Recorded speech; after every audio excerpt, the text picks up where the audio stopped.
Buenas tardes, bienvenidos y bienvenidas a la Cátedra Abierta, Filosofía de la Biología, un espacio de diálogo organizado por el Instituto de Filosofía y el Instituto de Biología de la Universidad de Antioquia. Esta cátedra busca ser un espacio de formación para los estudiantes de ambos institutos y una ventana para que el público general se nutra de las dinámicas académicas de la universidad. Les recordamos además que este es un curso introductorio a la filosofía y la biología abierto a la comunidad y no un ciclo de conferencias sobre avances en filosofía de la biología. Antes de empezar, queremos agradecer a la comunicadora del instituto, Laura Echandía, y al personal de UD@ por su colaboración para organizar y proyectar estas charlas. La cátedra abierta Filosofía de la Biología se llevó a cabo todos los lunes del primer semestre de 2021 y concluirá el 19 de julio con la charla de clausura La naturaleza humana y el debate en torno al biomejoramiento humano, por parte del profesor Antonio Diegues Lucena de la Universidad de Málaga. A los interesados en conocer la programación y los temas que se trataron a lo largo de este semestre en esta cátedra abierta, los invitamos a visitar la página del Instituto de Filosofía de la Universidad de Antioquia, http://filosofia.uda.edu.co. Allí encontrarán toda la información relacionada con este evento. Antes de iniciar y darle la palabra al profesor, queremos leer un comunicado sobre la situación actual del país y nuestra posición al respecto. Camilo, ¿quieres leernos el comunicado, por favor? Okay, sí. Buenas tardes. La Cátedra Abierta Filosofía de la Biología continúa desarrollándose en el contexto del paro nacional en Colombia. Por tratarse de un programa de extensión de la Universidad de Antioquia con difusión internacional y por tener una agenda definida que incluye la participación de ponentes invitados externos a la universidad, la Cátedra Abierta seguirá realizando y transmitiendo sus conferencias semanales. Sin embargo, cabe señalar que nosotros, el equipo docente encargado, no somos indiferentes a la protesta social pacífica del pueblo colombiano que ejerce y reclama legítimamente sus derechos constitucionales.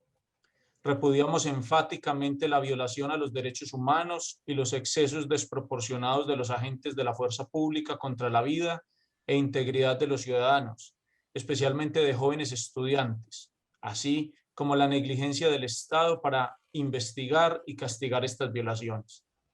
Repudiamos también los actos violentos de los infiltrados en las marchas pacíficas y todos los tipos de violencia. Creemos que las razones detrás de estas protestas sociales son legítimas. Rechazamos la estigmatización de la movilización ciudadana como mecanismo de participación y solicitamos al gobierno colombiano la sustitución de mecanismos de represión por formas democráticas de discusión y consenso políticos, las cuales permitan superar la crisis de orden público y atender los problemas estructurales, sociales, ambientales, económicos, políticos, sanitarios y educativos que motivan los reclamos de la ciudadanía en nuestro país. Muchas gracias, Camilo. El día de hoy tendremos la charla Evolución y Conocimiento por parte del profesor y director del Instituto de Filosofía, Jorge Antonio Mejía Escobar.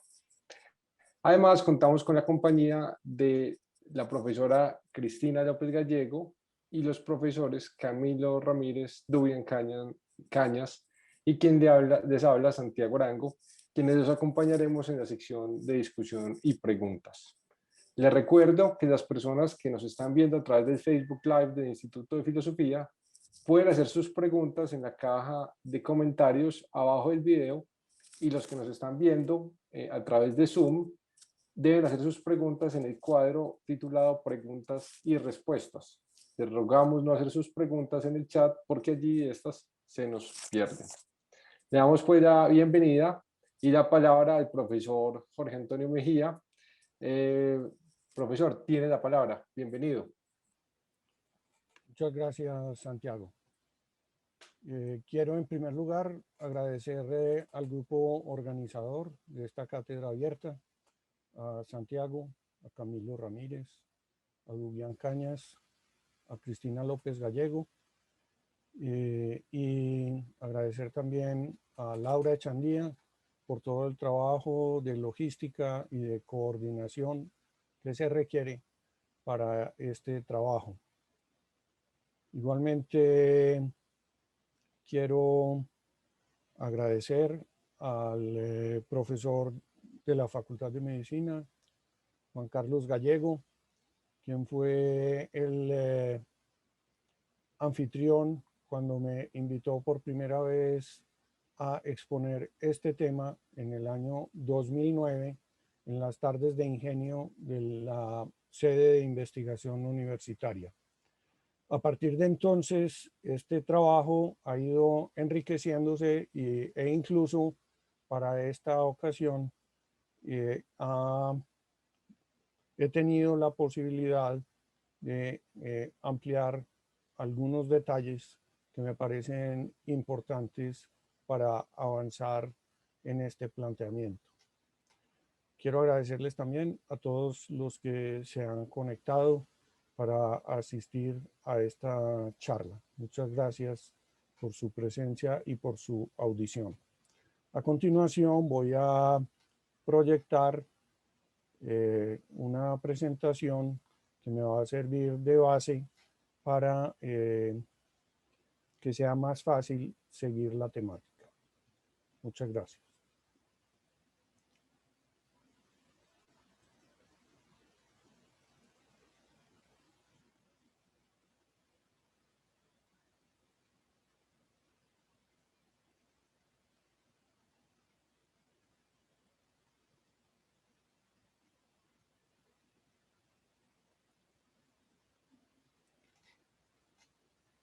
Este trabajo se llama Evolución y Conocimiento, porque pretende mostrar la conexión del tema del conocimiento que se suele expresar en la vida académica a través de la teoría del conocimiento con la temática de la evolución biológica. Por esa razón se llama Evolución y Conocimiento. El esquema de esta presentación tiene tres partes. Primero, una historia de la palabra evolución. Luego, una reflexión sobre la forma como se incorporó esta palabra en el libro El origen de las especies de Charles Darwin.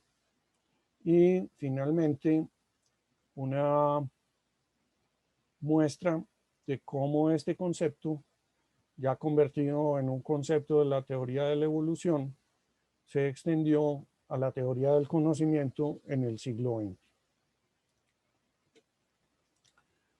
Para hacer este trabajo, para la primera parte, hay un apoyo que es muy importante, que es de la lexicografía histórica y que tiene que ver con muchas personas que trabajan en esta disciplina, que en gran medida, que estudia el léxico, el conjunto de las palabras de las diferentes lenguas, que estudia el léxico de las diferentes disciplinas y que me ha permitido hacer un seguimiento histórico de la evolución del uso de la palabra evolución.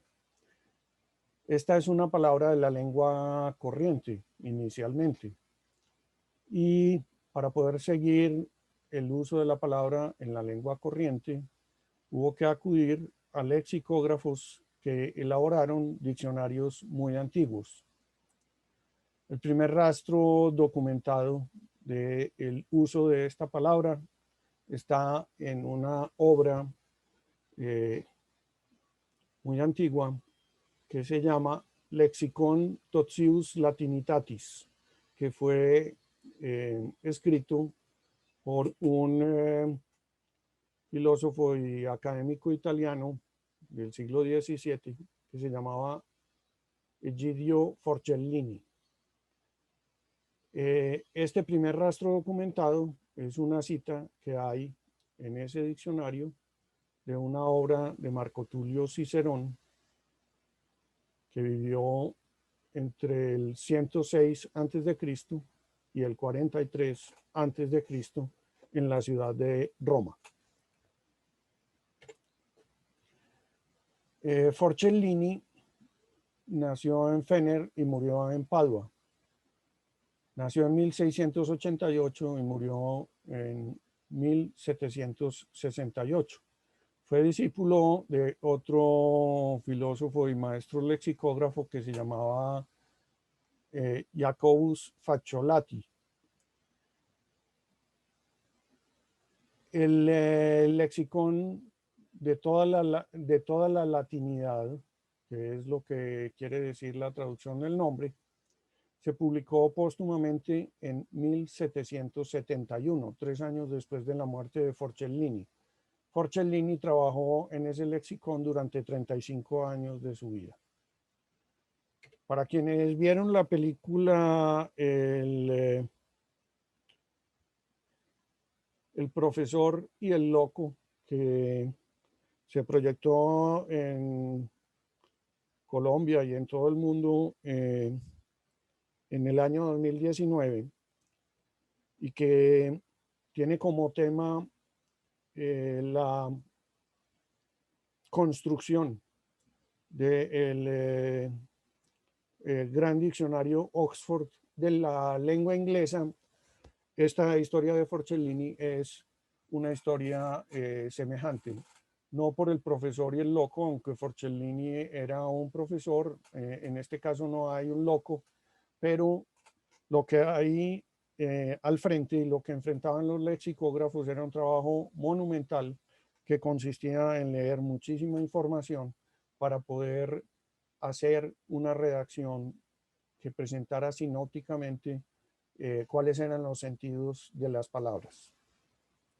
Por eso esta referencia la hago a propósito del tiempo que trabajó Forcellini en la elaboración de su diccionario, 35 años. En ese lexicón de toda la latinidad aparece un solo registro de la palabra evolutio, que es la palabra evolución en latín, y corresponde a una obra de Marco Tulio Cicerón, que se llama De los fines, de los bienes y los males. Para Forcellini, el comienzo de su definición dice: la evolución es acción de rodar o de desdoblar. Es también la lectura. Esta parte parece un poco enigmática y tiene que ver con que desdoblar o rodar se volvió un sinónimo extraño de la lectura, dado que los textos antiguos estaban en rollos y para leer había que desenrollar, de modo que desenrollar, desdoblar o desplegar era un sinónimo como acción de leer. El registro de Cicerón dice en latín: quid tibi torquate, quid uic triario litere, quid historiae cognitioque rerum, quid poetarum evolutio, quid tanta tot versum memoria voluptatis affert, que se puede traducir literalmente. Yo cambié la traducción para que se pudiera ver la literalidad: ¿qué placer sacas tú, Torcuato, o saca Triario, de la literatura, de la indagación y el conocimiento de las cosas, de desenrollar las páginas de los poetas y llevar grandes cantidades de versos a la memoria? En una traducción corriente, pues dice de leer las páginas de los poetas y llevar grandes cantidades de versos a la memoria. Pero la palabra desenrollar está en lugar de leer, literalmente puesta en ese texto. Después de ese diccionario, que fue publicado en 1771, tiene la fecha más antigua de uso.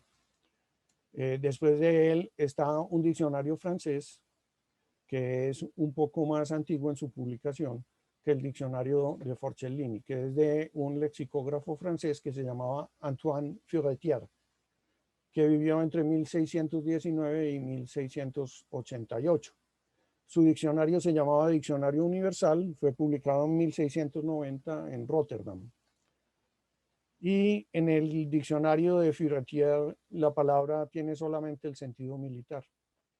Ahí está una imagen del diccionario de Furetière en su tercera edición y aparece en esa elegante foto la imagen, en ese elegante retrato aparece la imagen de Antoine Furetière. Esta es la definición que tiene el diccionario. Evolución, sustantivo femenino, término militar que se dice de los cambios que se hacen cuando se disponen los soldados en batalla o cuando se les pone a hacer el ejercicio. Es a través de las evoluciones que se cambia la forma y la disposición de una batalla, de un escuadrón, según la disposición del terreno, sea para atacar, sea para defenderse. Las evoluciones se hacen por conversiones contra... Bueno, estábamos en la proyección de la definición que traía Furetière en su diccionario de 1690 y que dice que la acepción de la palabra evolución es una acepción militar de la disposición de los ejércitos, lo que tiene que ver con las posiciones sobre el campo de batalla. Y dice que las evoluciones se hacen por conversiones, contramarchas, duplicaciones de rangos o de filas, etc. Es muy especial la disposición porque este diccionario utiliza ese símbolo que para nosotros es característico del inglés y que es la palabra latina et, y que también era corriente en el francés de la época. Aquí tenemos una imagen clásica de justamente de lo que dice Furetière. Se refiere a una de las batallas más famosas por este punto como guerra de posiciones, que es la batalla de Gaugamela, en la cual Alejandro se impuso al ejército persa de Darío. Y aquí muestra el esquema, muestra en qué consistían las evoluciones. Son estos cambios que están marcados por las flechas y que originan disposiciones sobre un campo de batalla. Para quienes están familiarizados con el fútbol en la actualidad, pues tiene que ver mucho también con la disposición que hay sobre el campo de juego en el caso del fútbol o en el caso del básquet, pero muy notorio en el caso del fútbol, donde por ejemplo hay sistemas antiguos de los años 50 o 40 del siglo XX tal vez, que se conocían como la WM y consistían esos sistemas en disponer el equipo como si formara a veces una W y a veces como si formara una M para pasar al ataque. Bueno, del contexto que está en la acepción de Furetière, pasamos a un diccionario que es ya de 1872 y que fue elaborado por un filósofo y lexicógrafo francés muy famoso que se llamaba Emilio Maximilien Paul Littré, que vivió entre 1801 y 1881. Ahí está una foto de Littré que aparece como mal encarado. Es muy famoso ese daguerrotipo, aparece muchas veces en internet. Y aquí está la portada de su diccionario. El diccionario de Littré, que como les decía es de 1872 y que fue acompañado en 1876 por la publicación de un suplemento, recoge 4 acepciones, de las cuales voy a tomar la primera, que es fisiológica, y que dice esa definición, dice así: acción de salir desplegándose o desdoblándose, como la evolución de las hojas y los botones de las plantas.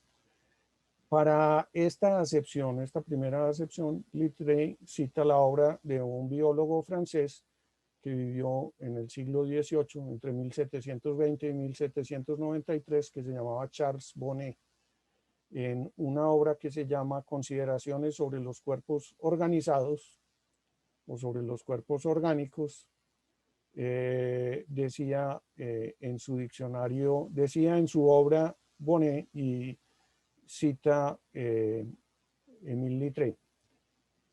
Esta obra es de 1762. Decía Bonnet: la mariposa, como el pollo, llegan al estado de perfección por una evolución de la cual Malpighi, Swammerdam, Romir nos han revelado los grados.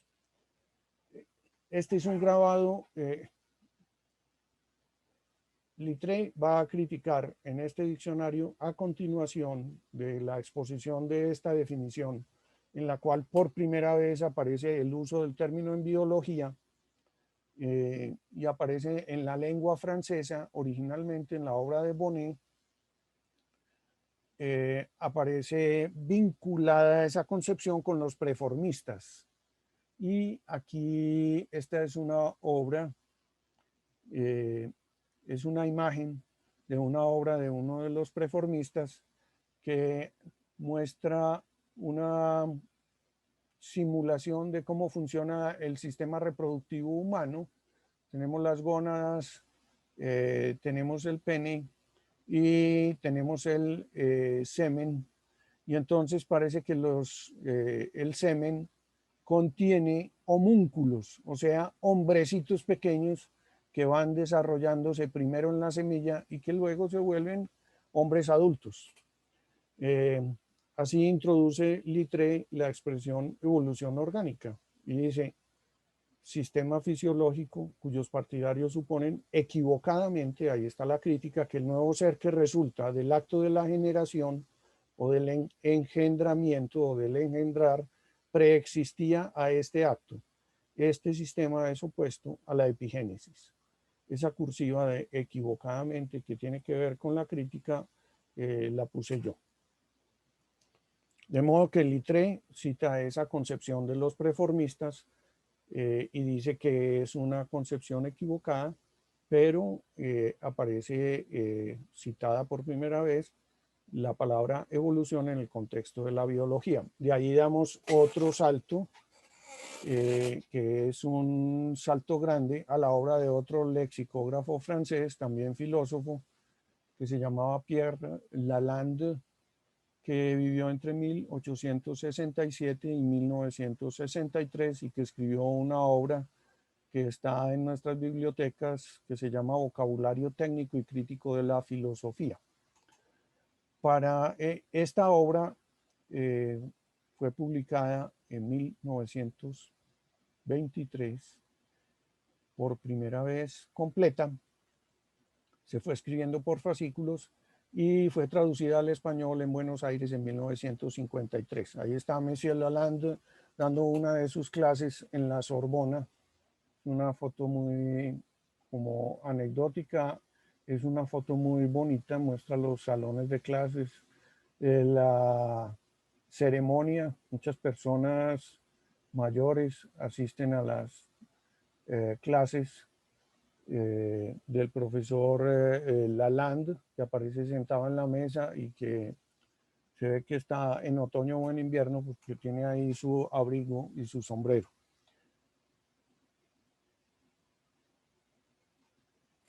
Este proyecto data de 1898, cuando Lalande propuso fundar una sociedad para estandarizar el vocabulario de la filosofía, y publicó el diccionario entre 1902 y 1923. El procedimiento de publicación era corporativo y muy interesante, trabajo en equipo. Lalande, con otros dos lexicógrafos, redactaba un borrador, imprimía copias para cada uno de los miembros de la Sociedad Internacional de Filosofía para la Estandarización del Lenguaje y los enviaba las copias por correo. Cada miembro revisaba el fascículo que había recibido, revisaba la redacción de las palabras, de cada palabra o de cada entrada o de cada lema, como se dice en lexicografía, y hacía anotaciones y comentarios que después eran incorporados al diccionario y que efectivamente hacen parte del texto final. Quienes hayan visto este diccionario encontrarán que cada palabra tiene siempre dos partes. Una que es la redacción inicial de los de los triunviros que hacían la redacción preliminar, y luego hay una raya que separa la segunda parte que contiene los comentarios enviados por los corresponsales. En el caso de la palabra evolución, aparecen 5 acepciones que están aquí en esta ficha y que en el diccionario en gran medida se deben no a la redacción inicial, sino a las anotaciones de uno de los miembros de la sociedad que se llamaba Halevi. Halevi hace complementos a la redacción inicial y dice que el primer sentido, el diccionario ya finalmente dice que el primer sentido es desarrollo de un principio interno que al principio está latente, es decir, no se expresa y comienza a expresarse poco a poco y acaba por hacerse manifiesto. El segundo sentido es transformación gradual, tan lenta que es imperceptible.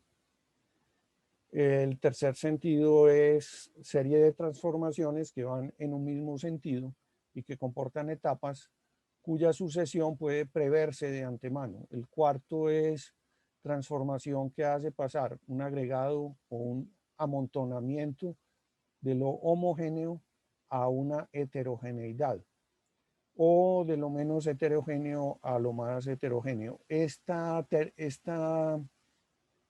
jerga de heterogeneidad y homogeneidad la vamos a encontrar también en las anotaciones que hace Herbert Spencer en sus trabajos y es característica de él. Finalmente, transformación continua o brusca, puede ser continua o puede ser brusca, transformación de una especie viva en otra especie viva, que es es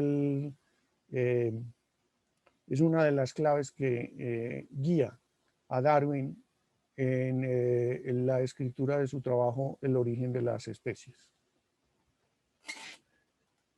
Aquí traigo algo que me parece que es muy importante y es un antecedente intratextual del uso de evolución en el origen de las especies. Antes de la sexta edición, la palabra evolución no aparecía en el origen de las especies y aparece de manera repentina en la sexta edición. El libro apareció publicado por primera vez en 1859 y la palabra evolución aparece incorporada por primera vez en 1872, 13 años después. Y en vez de decir evolución en el libro, el término que se utilizaba es este que vemos aquí señalado por el cursor, el movimiento del cursor. Es un término como de la alquimia, la transmutación de las especies. Cómo parece una especie convertirse en otra. Esto está en el capítulo 10 que se titula Sobre la imperfección del registro geológico y está en un subcapítulo que se llama de la aparición repentina de grupos completos de especies vinculadas. Y aquí está probablemente el responsable de que Charles Darwin hubiera incorporado la palabra evolución como un concepto propio de su teoría de la transmutación de las especies. Se trata de Herbert Spencer, un académico inglés que vivió entre 1820 y 1903. Voy a hacer referencia justamente a un artículo que él escribió que se llama Progreso, su ley y su causa, o su norma y su causa. Y apareció publicado en una revista muy famosa en Inglaterra que se llamaba la revista Westminster en abril de 1857. Esta página de la revista Westminster, que es una portada, es parte del proyecto Google y está en la Universidad de Stanford está compartida en internet y esta es una imagen del señor Spencer. En este artículo, que es un artículo de 26 páginas, aparece 27 veces la palabra evolución. Pero el sentido, a diferencia del sentido que va a tener en la obra de Darwin, es un sentido omnicomprensivo. Spencer dice que la evolución es una ley que se aplica tanto a los astros como a la sociedad y hasta la ciencia. Y en medio de ese recorrido desde los astros hasta la ciencia aparecen los organismos vivos. Esta es la cita que está en la página 13. El avance de lo simple a lo complejo a través de procesos de diferenciaciones sucesivas es visto como en los primeros cambios del universo a los cuales nosotros podemos devolvernos, y en los cambios más tempranos que nosotros podemos establecer inductivamente. Se ve en lo geológico, en la evolución climática de la Tierra, también se ve en el desdoblamiento de cada individuo simple que hay en la superficie terrestre y en la multiplicación de los tipos de organismos. Se ve en la evolución de la humanidad, por ejemplo, en el desarrollo de las razas humanas, si se contempla en la individualidad civilizada o en los agregados que llamamos razas. Se ve también en la evolución de la sociedad respecto de su organización política, religiosa y económica, y se ve también en la evolución de todos los productos infinitamente concretos, en todos los productos, en los infinitos productos concretos y abstractos de la actividad humana que constituyen el ambiente de nuestra vida diaria. Y paso rápidamente a un seguimiento de las apariciones que hay en la obra de Darwin, El origen de las especies, a partir de la 6ª edición. En la tabla 2 podemos ver cuántas apariciones hay en el capítulo 7º. El capítulo 7º es una interpolación que no existía en la primera edición y que tiene en cuenta las reseñas y las críticas que se han recibido, y entonces evolución y las palabras relacionadas tienen que ver con los comentarios críticos que han hecho otros teóricos al libro de Darwin y a su teoría. La parte más importante tiene que ver con estas 3 apariciones que están en el capítulo 15 y que vamos a ver a continuación. Son las apariciones 12, 13 y 14 en un capítulo que se llama Recapitulación y Conclusión. Aquí aparece 3 veces la palabra evolución, en renglones seguidos. Dice, he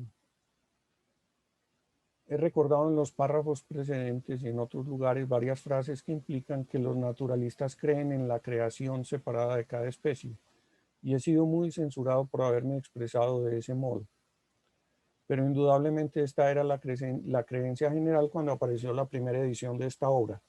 Inicialmente hablé a muchísimos naturalistas sobre el tema de la evolución y no encontré empatía ni una sola vez. Es probable que algunos creyeran para entonces en la evolución, pero o se quedaron callados o se expresaron tan ambiguamente que no fue fácil comprender qué decían. Ahora las cosas han cambiado completamente.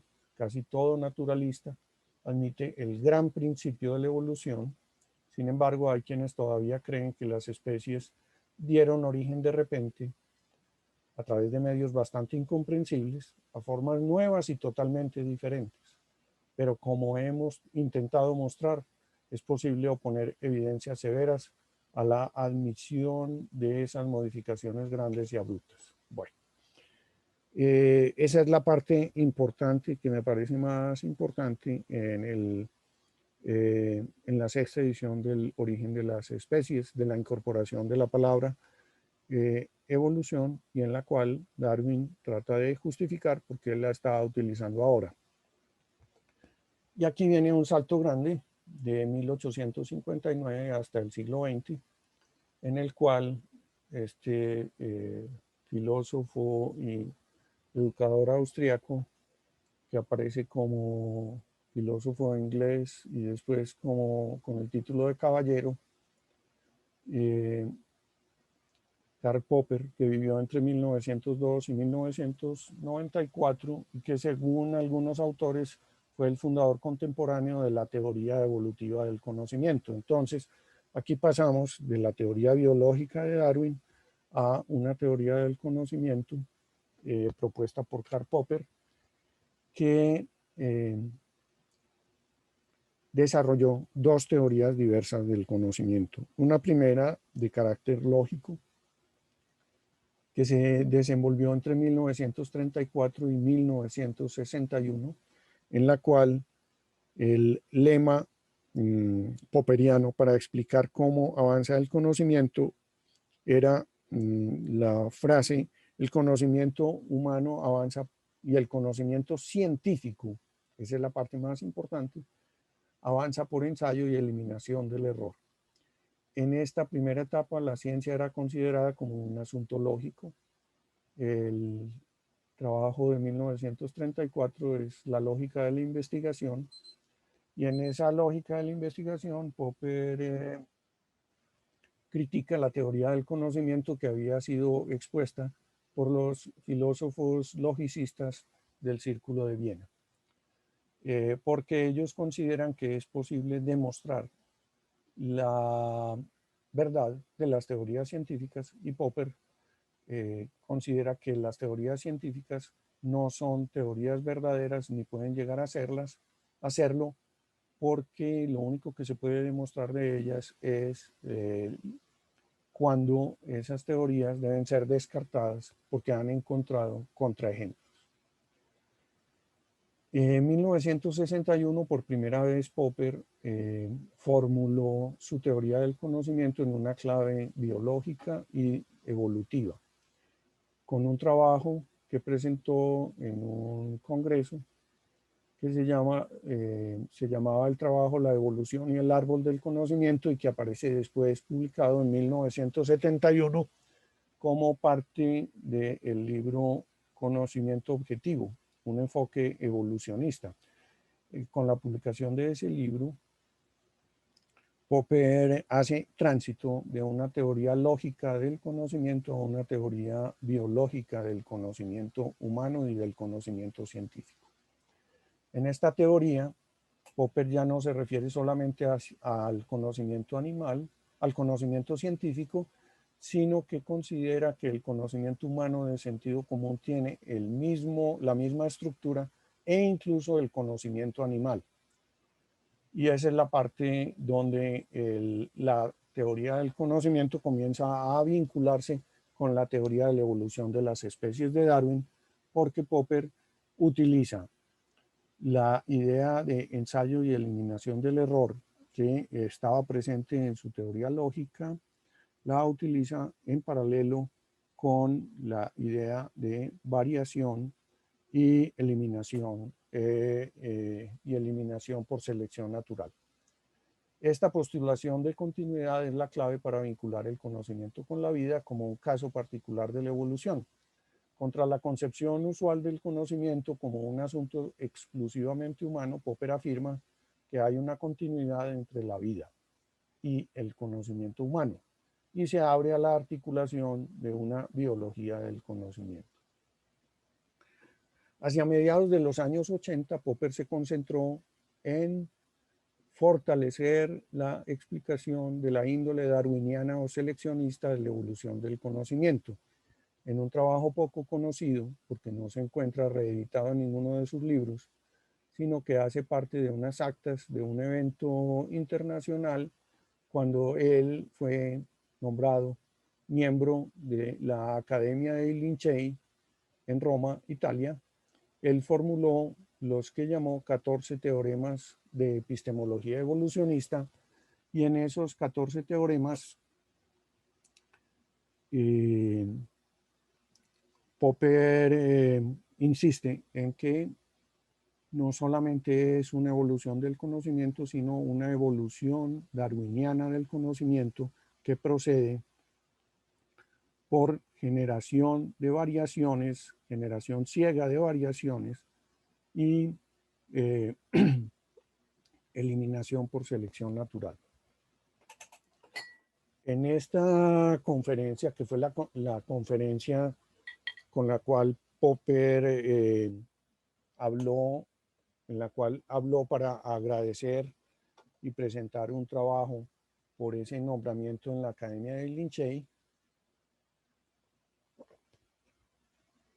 Popper se concentró en afirmar la índole seleccionista radical del conocimiento en todas sus dimensiones, que coincide con la propuesta falsacionista de la primera epistemología.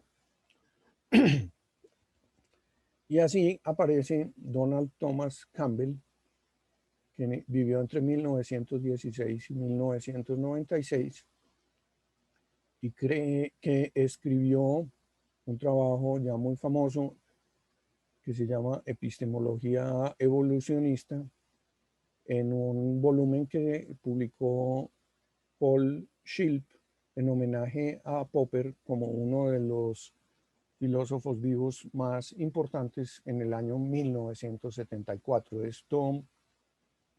Este trabajo está traducido por Jorge Mario Martínez en un libro que se llama así, Epistemología Evolucionista, y que tiene otros trabajos para acompañar el trabajo fundador de Thomas Campbell. Campbell fue un psicólogo social norteamericano, ampliamente conocido. Propone que aunque inicialmente se pensaba en el conocimiento como un asunto fundamentalmente humano, se debe correr la barrera hasta el origen de la vida, de modo que hablar de conocimiento es hablar simultáneamente de la vida, de los seres vivos, de la relación entre un ámbito interior, el organismo, todo organismo, y otro exterior, el ambiente. Y asume entonces el conocimiento como una información interna que permite relacionarse con el medio externo para garantizar la supervivencia. Campbell dice que la totalidad del conocimiento posee una estructura organizada jerárquicamente. En el texto original él utiliza una metáfora que es el verbo anidar, to nest, para describir esa relación que hay entre los diversos niveles que están metidos unos dentro de otros. Jorge Mario Martínez habla de una jerarquía anillada, dado que uno podría pensar esta imagen del nido como círculos concéntricos, y otros autores han hablado de una estructura de cebolla o de una estructura parecida a la de los juegos de muñecas rusas. La índole darwiniana, en el caso de la formulación que hace Donald Campbell, se describe por medio del término ceguera, como opuesta a la posibilidad de previsión completa, es decir, el conocimiento se desarrolla parcialmente a tientas. Hasta la ciencia, que es el último nivel del conocimiento, está ciega ante el futuro. Y aquí se genera un equívoco, porque la ceguera no implica una ceguera completa, pero sí implica una ceguera parcial que hace que el conocimiento no pueda estar orientado de una manera completamente segura o con certeza. Campbell en su trabajo dice que él presenta un modelo en el cual hay 10 niveles. El primer nivel es la solución de problemas sin recurrir a la memoria, y aquí habla del paramesio, cuya forma básica de conocimiento es la movilidad. Movilidad para acercarse al alimento o movilidad para escapar cuando está en peligro. Luego de los dispositivos que reemplazan la locomoción, él los llama dispositivos vicariantes o de reemplazo, como la línea lateral de los peces, como la ecolocación que tienen los murciélagos y muchas aves, y como el ojo, que permite orientarse a distancia. El tercer nivel es el instinto, el cuarto es el hábito, como un segundo instinto edificado sobre el primero.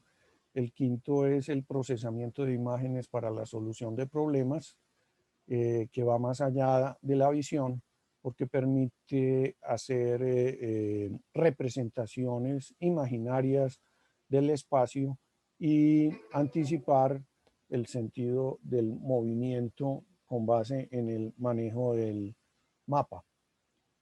El sexto es pensamiento apoyado en la memoria, una memoria que permite simular el medio exterior. El séptimo es aprendizaje social, basado en imitación y en observación de los congéneres. El octavo es la lengua, que no es solamente un símbolo, un conjunto de símbolos, sino un sistema formal, que es algo mucho más complejo. El noveno es la acumulación cultural. Ya no se trata solo de sistemas formales de uso individual, sino de instituciones enteras que constituyen a grupos humanos. En parte está anticipado por la lengua natural como objeto cultural y por las diferentes formas de representación parcial o total del mundo. Y el décimo es la ciencia, tomada en dos sentidos.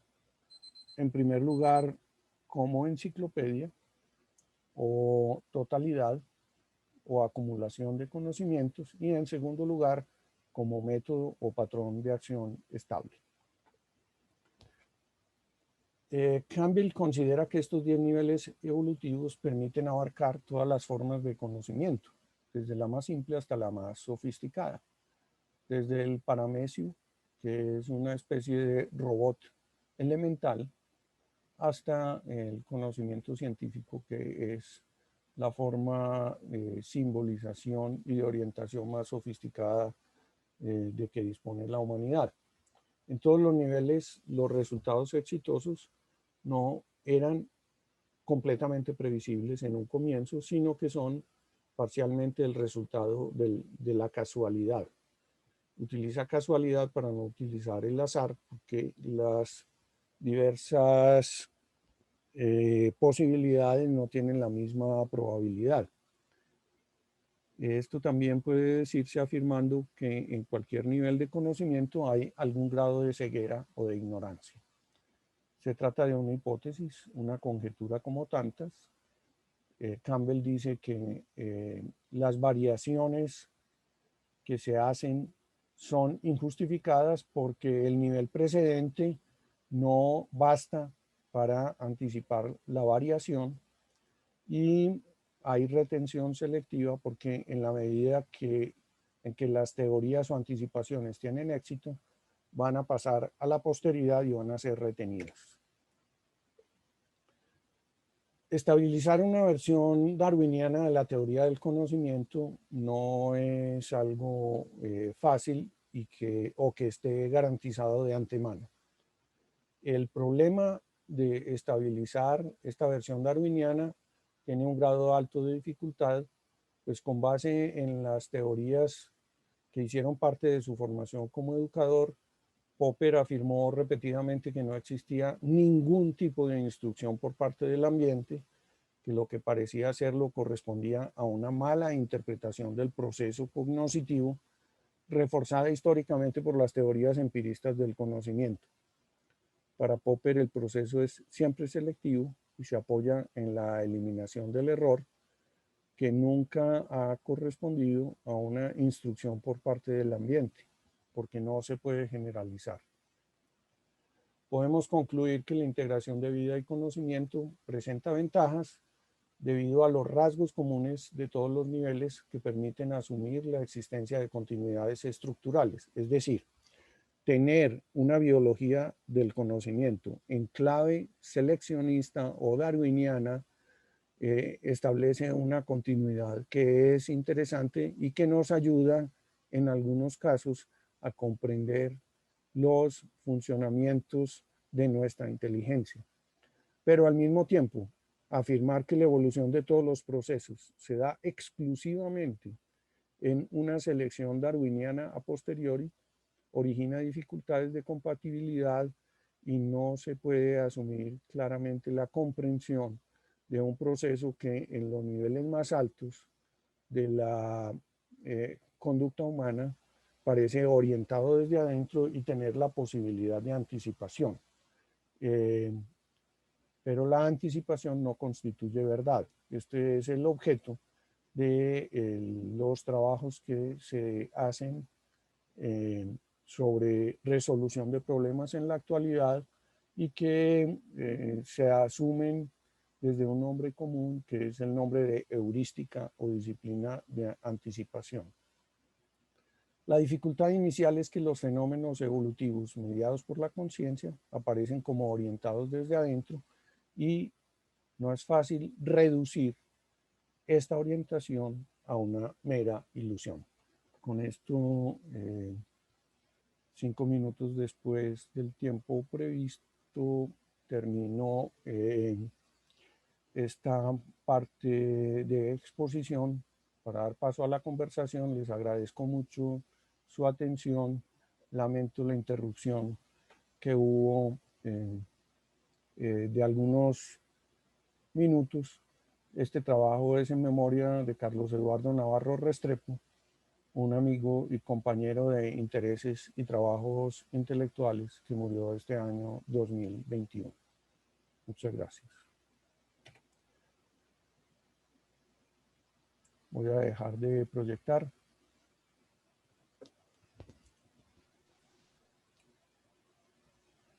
Perfecto. Jorge, muchas gracias por tu presentación. Le recordamos a las personas que nos están viendo a través del Facebook Live del Instituto de Filosofía que pueden hacer sus preguntas en la caja de comentarios abajo del video, y los que nos están viendo por Zoom pueden hacer sus preguntas en el cuadro preguntas y respuestas. Agradezco pues a Jorge que muy hábilmente logró hacer su charla a tiempo. De hecho, pues con todo el espacio que tuvimos de interrupción, pues logramos estar casi a tiempo. O sea, realmente no hay mayor demora. Vamos a ver, tenemos preguntas por aquí. Parece que no tenemos preguntas por aquí. En Facebook tampoco tenemos preguntas todavía.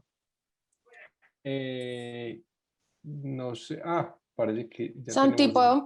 sí. Santi, ¿puedo empezar yo con una pregunta de aclaración antes de que vayamos a... Sí, bueno, hay una pregunta de Eimer Gutiérrez, pero la vamos a hacer después de la pregunta sí. de aclaración de Cris. Cris, dale. Gracias. Jorge, muchísimas gracias por una presentación muy interesante. Yo quisiera preguntarte por lo que están proponiendo Popper y Campbell en términos de la evolución del conocimiento, porque no me quedó del todo claro si están separando como la evolución de rasgos de comportamiento que uno puede asociar con la cognición, que uno claramente puede identificar como rasgos, ¿cierto? Que tienen un origen genético, que pueden ser sometidos a la selección natural, ¿cierto? Yo creo que ahí los biólogos no tendrían ningún problema en aceptar que podemos hablar de evolución de rasgos asociados con el conocimiento.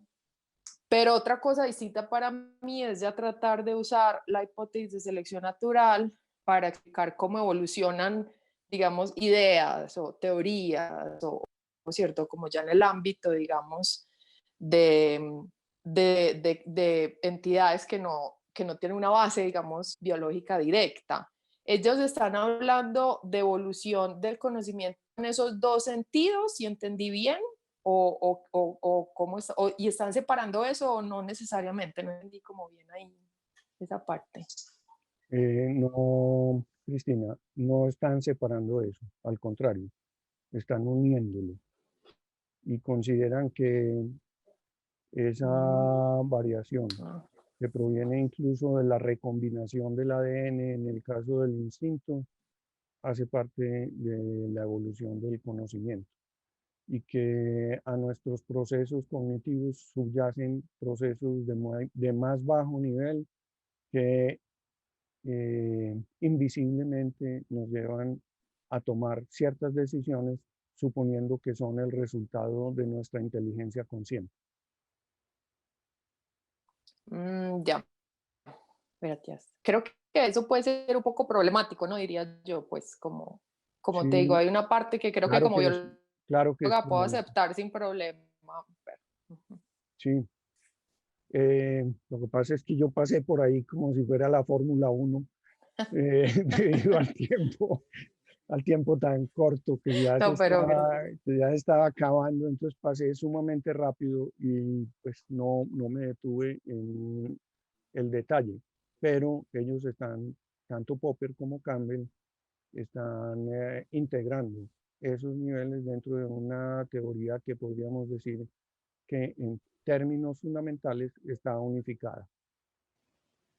ya, muchas gracias.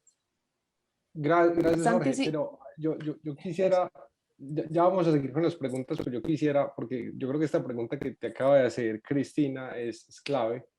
Y también yo pienso pues que precisamente con lo que acabaste de decir, sería de pronto bueno aprovechar este tipo de preguntas y aclararlo, porque sí, efectivamente siento yo que hay como pues siento yo que, y lo acabas de decir, que hay una identificación entre los, digamos, aparatos cognitivos que le permiten a los diferentes organismos y seres producir cierto tipo de representaciones y aquel tipo de representaciones, voy a poner entre comillas, exitosas, que constituyen lo que para algunos es el conocimiento.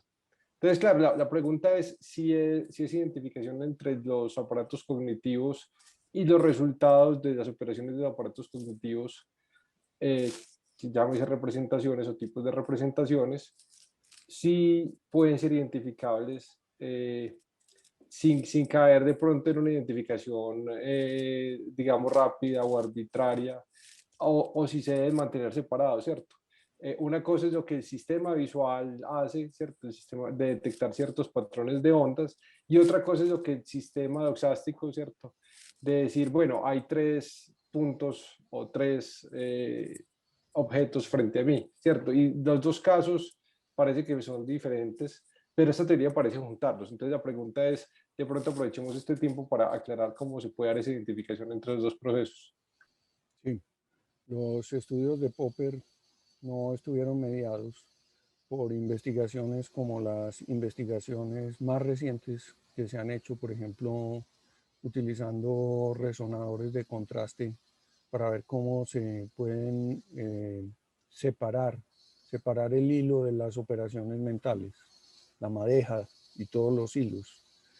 De modo que Popper lo hacía básicamente guiado por unas hipótesis que provenían de las teorías del aprendizaje que él aprendió inicialmente con su maestro Carl Bühler y que provenían de la corriente de la Gestalt, que tenía investigaciones empíricas, pero no tenía la posibilidad de instrumentación fina que hay en este momento.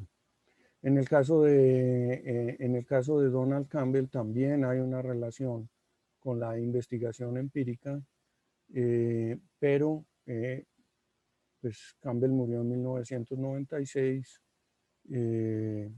y estos trabajos analíticos basados en la instrumentación son más recientes. Entonces, para la filosofía de la mente es una hipótesis, digamos que desde el punto de vista instrumental podría estar todavía en una etapa previa a las investigaciones que se pueden hacer hoy en día. Pero como hipótesis general se puede decir que no es una hipótesis meramente especulativa, sino que también se basa en seguimiento de la experiencia, es decir, en pruebas, o como se dice hoy de manera tan rimbombante, en evidencias. Lo que pasa es que la calidad de nuestras pruebas, en la medida en que se va desarrollando la instrumentación, pues se puede afinar y es posible hacer seguimiento de las hipótesis de una manera mucho más fina. Yo creo que ya en este punto estoy repitiendo. Yo diría que Aquí es muy importante hablar de una concepción popperiana que después se va a expresar en otros trabajos y que él dice que el universo es abierto, que no se puede, que no existe la posibilidad de corroborar una concepción determinista del mundo, de modo que el mundo está abierto a que las causas que operan en un momento determinado no puedan ser previsibles completamente desde el inicio. Y en esa medida es un universo lleno de novedades. Y en la medida en que es un universo lleno de novedades, eso no permite la reducción científica. Aunque la reducción científica, la reducción causal, sigue siendo un ideal desde los tiempos antiguos, desde Aristóteles cuando hablaba de la necesidad, o desde el tiempo de Laplace y de Kant, cuando las hipótesis de la necesidad tomaron una articulación mucho más cercana a nosotros. Pero para Popper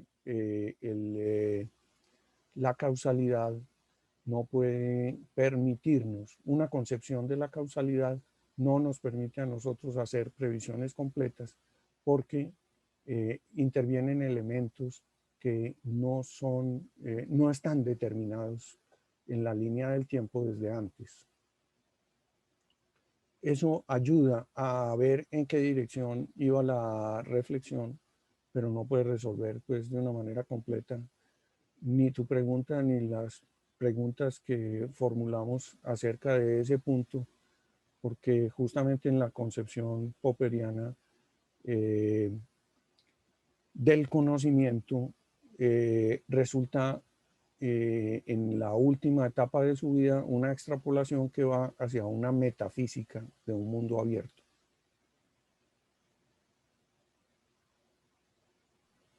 Cris, creo que hay unas preguntas interesantes en Zoom. Jorge, si nos han llegado varias preguntas, te voy a hacer una profunda en este momento que creo que se relaciona un poquito con lo que acabas de plantear. Juan Vélez, bueno, primero hace un comentario muy interesante de presentación y luego hace una pregunta. Entonces, no existe un conocimiento absoluto de nada, como no existe un tiempo absoluto. Como no existe aquí. Todo conocimiento es relativo, ¿y cierto? Sí, esa es una de las objeciones de oficio frente a estas posiciones. Un filósofo australiano que se llama David Stubb escribió un libro que se llama Popper y sus seguidores, 4 irracionalistas modernos. Esa es una objeción que se ha hecho desde siempre y que se hizo desde un comienzo a la teoría popperiana, porque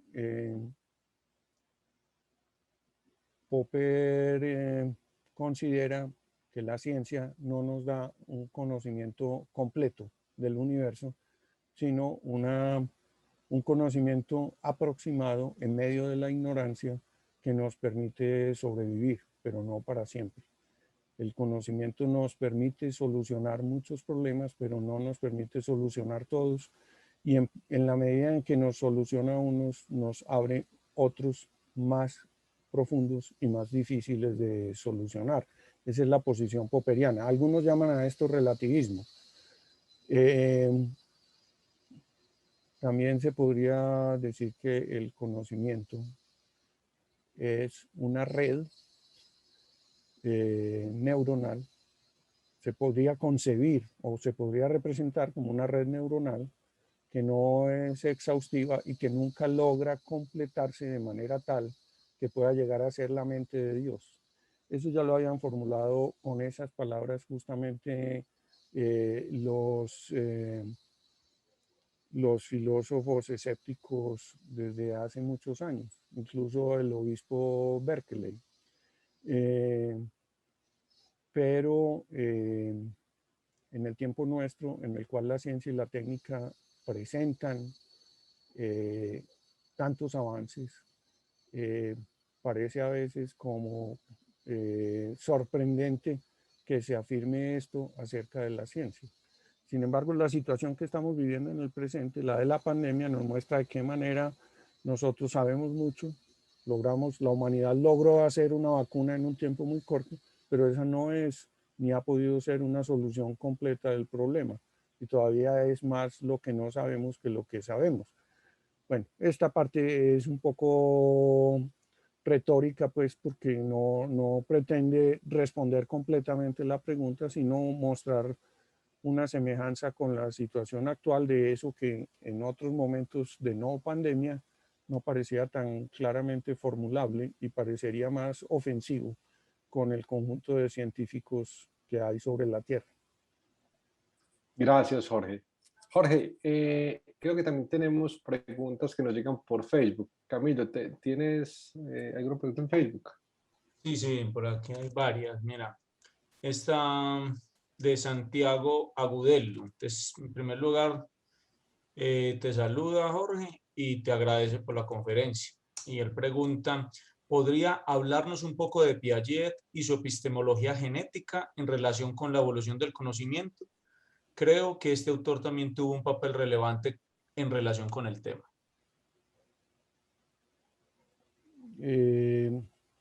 Lo que Piaget llamó epistemología genética tiene una relación muy fuerte con esto que un poco después de Piaget comenzó a conocerse como epistemología evolutiva. Y yo creo que en los trabajos de Piaget,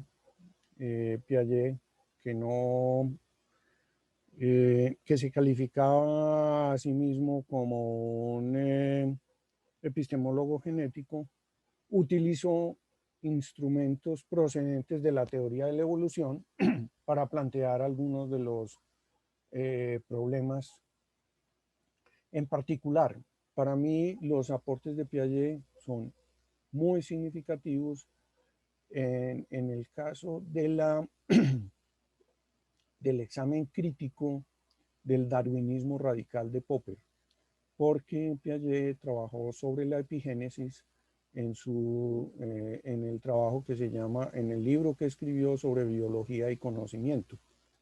Y ese trabajo que él desarrolló ahí anticipa los trabajos de evolución y desarrollo que en este momento son tan importantes en el campo de la biología y que cuestionan una visión unilateral basada en la índole seleccionista de la teoría de Darwin para mostrar que es necesario incorporar algunos elementos que provienen de las teorías que Popper llamaría instruccionistas, o sea, las que afirman que la experiencia tiene un papel en el desarrollo del conocimiento humano. Para Popper, el papel de la experiencia en el desarrollo del conocimiento humano es solamente para eliminar variantes incorrectas. Para los biólogos con una orientación diferente, la experiencia no es solamente para eliminar teorías, sino que permite heurísticamente desarrollar variantes que puedan solucionar algunos de los problemas que hasta el momento han sido insolubles. Entonces, eso es lo que yo podría decir sobre la obra de Piaget. Yo no, para esta conferencia no trabajé sobre la obra de Piaget. Sí trabajé sobre la obra de Piaget en un opúsculo que publicó la universidad hace algunos años y que se llama La filosofía de la ciencia, una promesa del siglo XX.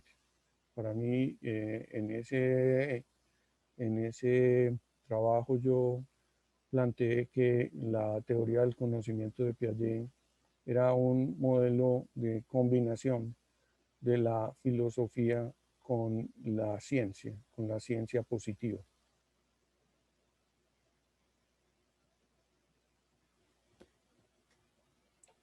Gracias, Jorge. Creo que por aquí tenemos otras preguntas. Cris. Dale, Jorge. Víctor Escobar, bueno, también te agradece por la presentación y luego hace la siguiente pregunta. El conocimiento disruptivo, como por ejemplo la innovación, ¿tiene cabida en una teoría evolutiva del conocimiento? De ser así, ¿cómo se explica? Ese es uno de los problemas que se suele considerar en la heurística. Y se ponen algunos ejemplos de conocimiento supuestamente disruptivo, como algunos casos históricos un poco extraños, el de la estructura, el del descubrimiento de la estructura cíclica del benceno por parte de Kekulé, después de soñar con una serpiente que se mordía la cola, o la solución de un problema matemático que hizo Poincaré después de haberse acostado perplejo sin encontrar ninguna solución, y que se originó cuando soñó una solución y se despertó en la mañana, copió la solución y la examinó cuidadosamente y efectivamente ahí estaba.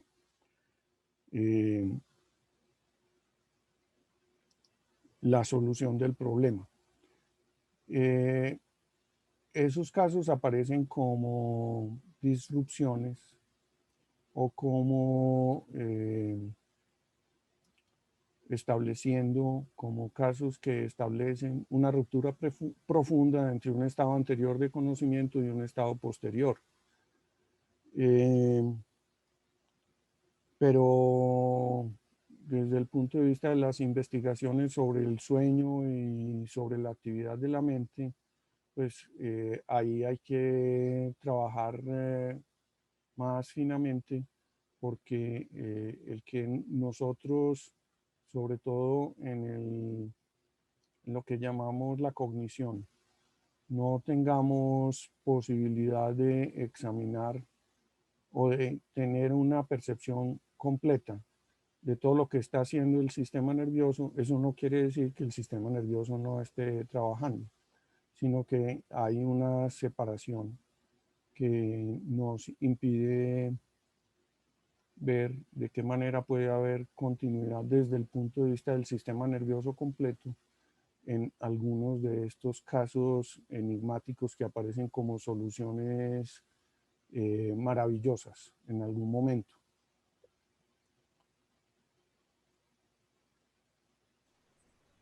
Perfecto, Jorge, muchas gracias por tu respuesta.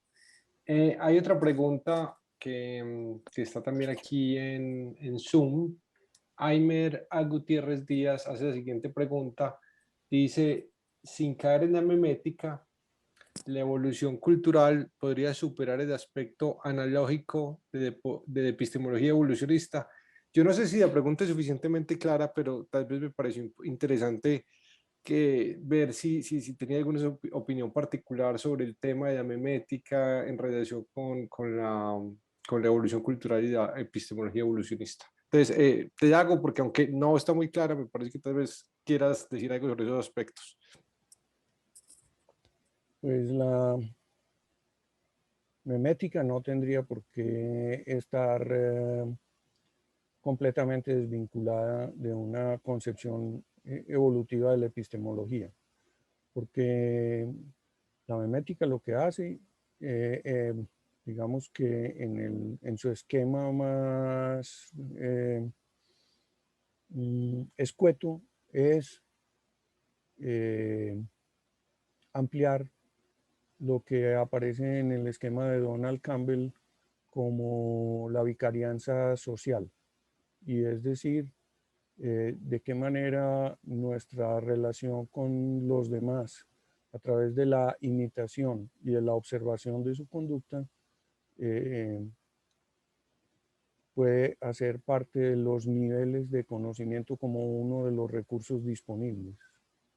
Entonces, pues yo pienso que la memética no está por fuera, pero no hay que hacer propiamente, pues no hay que declararse un ferviente de la memética o de alguna de sus versiones, sino simplemente reconocer en la formulación original de Dawkins de que hay unidades de conocimiento básico que podrían ser análogas a los genes y que tienen que ver con las posibilidades de imitar conductas.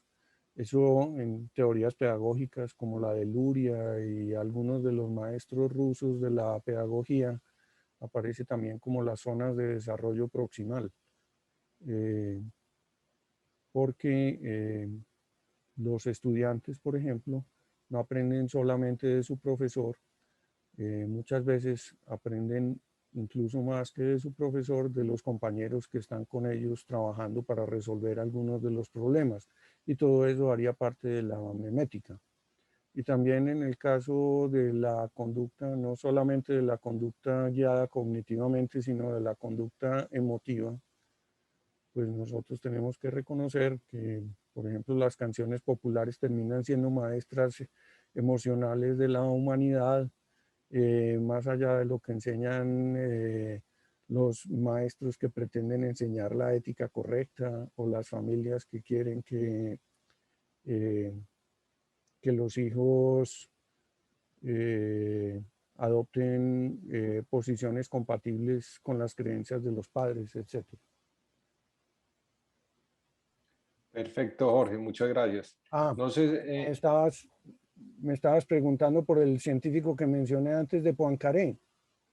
Sí. Con K se escribe Kekulé. Es un caso de la química y es el caso de la aparición de las estructuras circulares o las estructuras cíclicas en la química. Kekulé soñó con una serpiente que se mordía la cola y se le ocurrió ensayar algo que no se había ensayado antes en la química, y era hacer estructuras de anillo.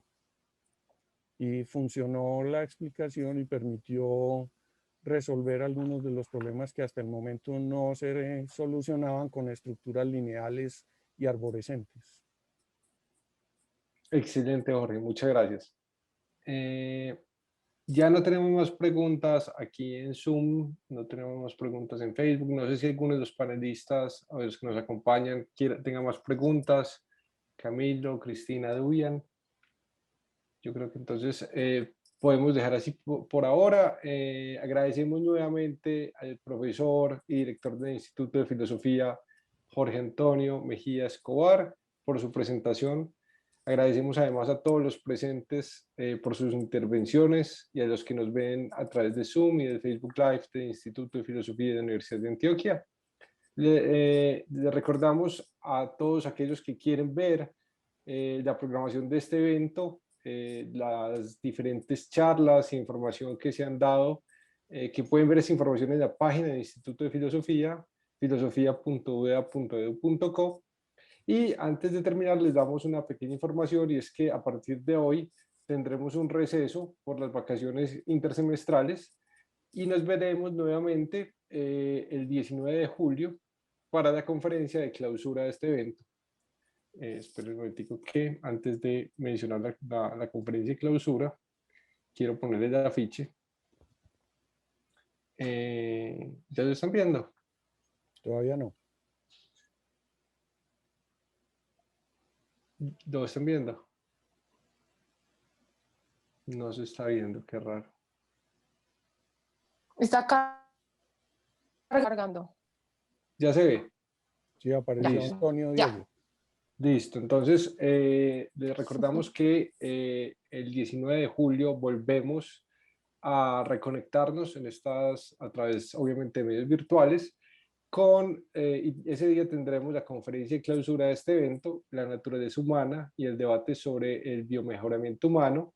Esta charla será dada por el profesor Antonio Diegues Lucena de la Universidad de Málaga.